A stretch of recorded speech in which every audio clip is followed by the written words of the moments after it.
Hello and welcome to Rogers TV Community News. I'm Carla Fitzsimmons. The holiday season is upon us with only a few shopping days left until the big day. Many will be hitting malls and stores for last-minute gifts. Waterloo Regional Police wants to remind you to stay vigilant. We're noticing an increase in purse distraction thefts where an individual will be engaged in a conversation in a grocery store or some shopping center. The individual will then be distracted. Another suspect will come up and remove belongings from the individual's cart, or if their purse is exposed, steal something from their purse. Recently, we joined Waterloo Regional Police as they went door to door in the University District of Waterloo, reminding residents to keep their belongings out of sight. A campaign to raise awareness about vehicle break-ins and thefts. Members of Waterloo Regional Police Crime Suppression Team went door to door in Waterloo's University District. We're seeing a lot of property thefts that are happening to vehicles. So people are leaving their vehicles unlocked, or they're getting their windows smashed if they're leaving things that people can see. So we wanted to make sure that we are giving that information to how to protect your property to the residents in the area. The two-day awareness campaign focused primarily in the student housing neighborhoods like Columbia Street and King Street due to the uptick in property crimes in that area. We are targeting the underground parking locations. We are seeing a lot of the thefts happening in the undergrounds. So we're doing something called a lock it or lose it campaign. So if you have a vehicle, it's a reminder to do things like locking your vehicle's doors. If you see any suspicious behavior in the building or around it, report it to police with the contact information down here. Talking to residents, and if we can't see them, we'll be leaving information on their doors about how to protect your property, and also a little bit about our CamSafe program. Earlier this year, the police service launched a public safety initiative called CamSafe. The program is aimed at strengthening the collaboration between police and the community by creating a database of privately owned security camera locations. Well, it's an awareness thing, so if you have cameras, that's great. I know the building has a lot of cameras in it, which is helpful, but it's informational only because people don't always live in an apartment building, and if they live in a house and they've got cameras around the house too, it really helps us. So. I think really getting out there and having people see the police and see what we do to try to keep them safe and try to help them, I think it's a very successful way to get people to work with us, because without the community support and without them reporting things, we can't help the community be safe.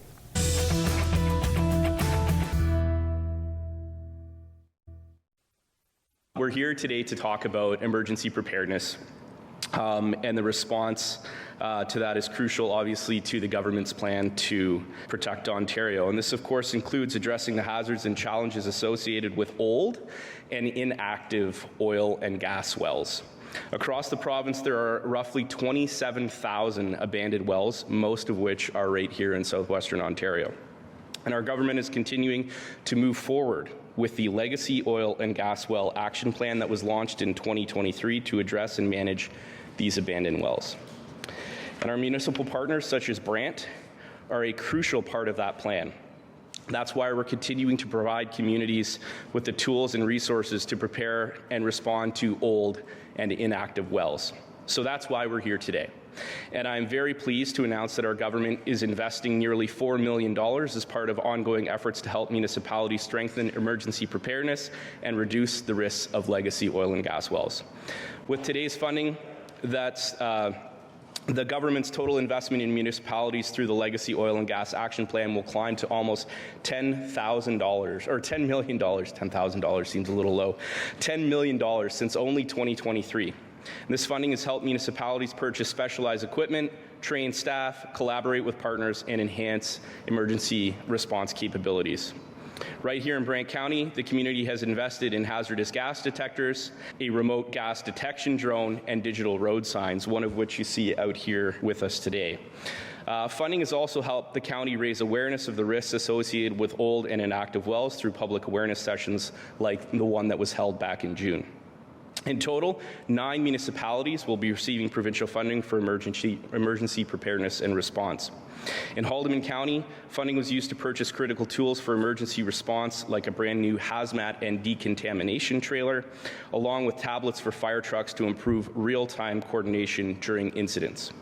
Meanwhile, Norfolk County put its funding to work by purchasing specialized gas detection equipment and quick deploy road closure trailers, which, while also hiring an expert to provide more advice on oil and gas issues in the area. As an active volunteer firefighter in St. George, I know the dangers of leaking hydrogen sulfide and methane gases that these old wells may contain. The potential environmental damage is also very real, as contamination of soil and water is present. Agriculture is the largest economic sector in Brantford-Brant, and protecting the groundwater and soil is a top priority for our government. I am pleased to see that the funding we announced today is a multi-pronged approach to protect our air, to protect our water, to protect our soil, and most importantly, our residents.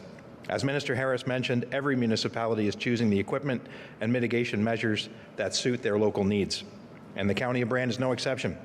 My office, as well as the Ministry of Natural Resources, is always available to collaborate even closer to mitigate and directly deal with abandoned gas and oil wells. So thank you again for coming to beautiful Paris and this great fire station. It's almost as nice as Station 7 in St. George. And Minister, thank you for sharing this good news as we strive together to make Brantford-Brant the best place to live, work, play, and raise a family. Before you get behind the wheel to do some holiday traveling, CAA South Central Ontario wants you to be prepared. I've been talking a lot this season about visibility. So many times I'm driving on the highway and I see people that think that they have their full lighting system on, but they only have their daytime running lights on. And so that means that anybody coming behind you can't see you. It is now getting darker in the morning and at nighttime. We don't have as much daylight. Really important to make sure that you're very visible and that you have your full lighting system on.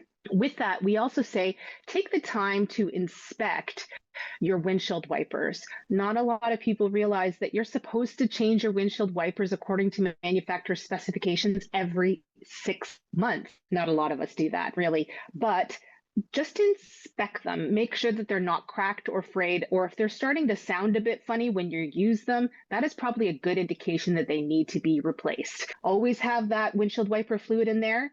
And make sure that you take that extra time to brush off all the snow off of your vehicle. So not only are you concerned about your own visibility, but making sure that the visibility of others is not impeded by your snow on the top of the roof.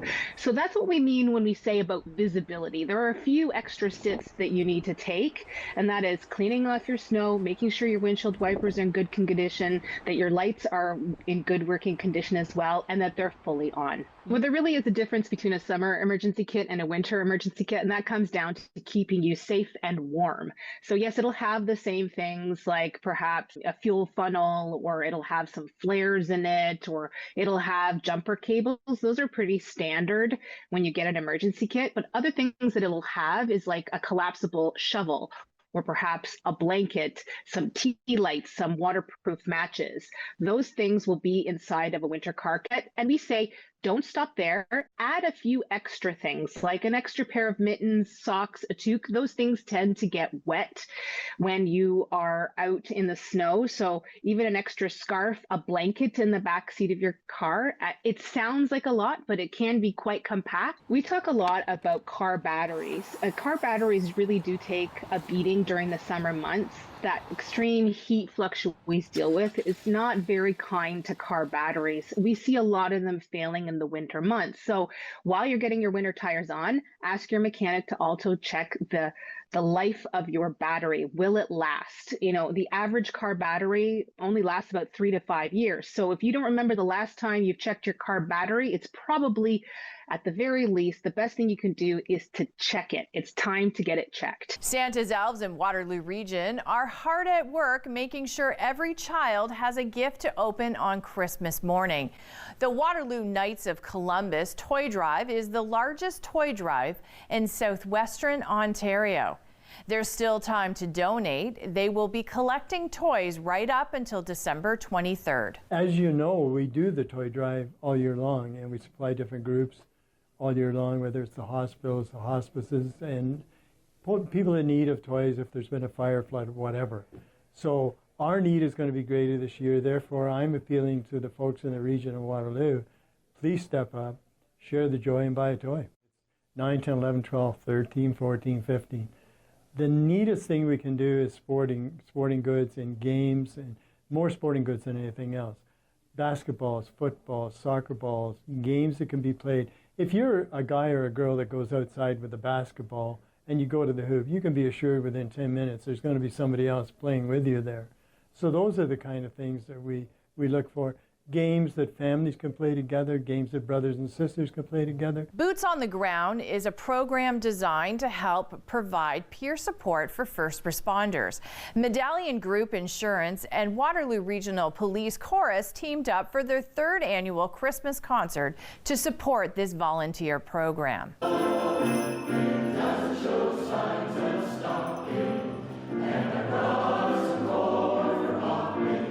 It means the world to us to get the community support and the support from first responder organizations and Medallion, great community partners that help us out, and that's how we survive, is events like this, so it's amazing. And we started Boots on the Ground because we saw a need. There's great organizational wellness programs out there, but there's a certain percentage of the population that just won't go to work for help. Fears associated to stigma, confidentiality, what it's going to do to their career if they say they're struggling with mental health.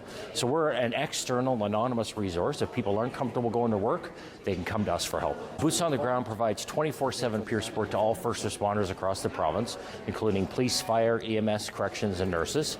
And that's frontline and civilian members, retired and serving. So we have one employee, but otherwise we're completely run and staffed by volunteer first responders.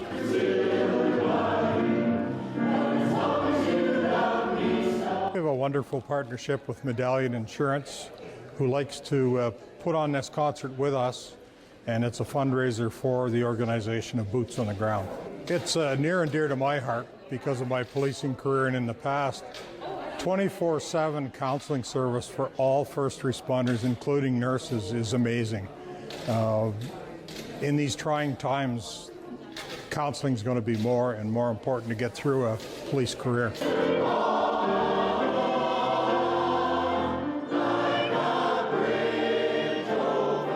I just think that's an amazing opportunity to see some quality music, to do some great fundraising for those in need and the appropriate agencies receiving those funds. And we just love to sing and perform, and it's a good thing.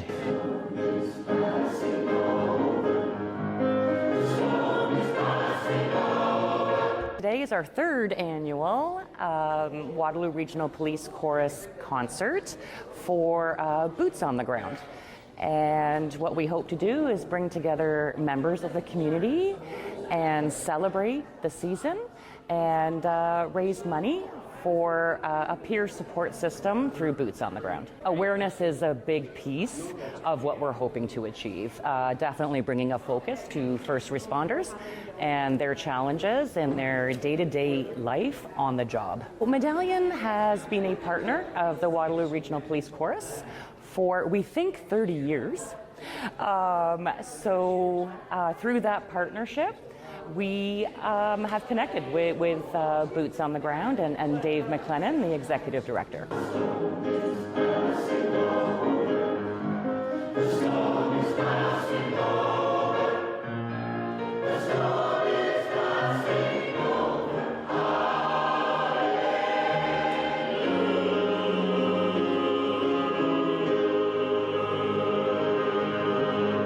Thanks for watching this final edition of Rogers TV Community News for 2025. I'm Carla Fitzsimmons. From our Rogers TV family to yours, enjoy the best of the holiday season.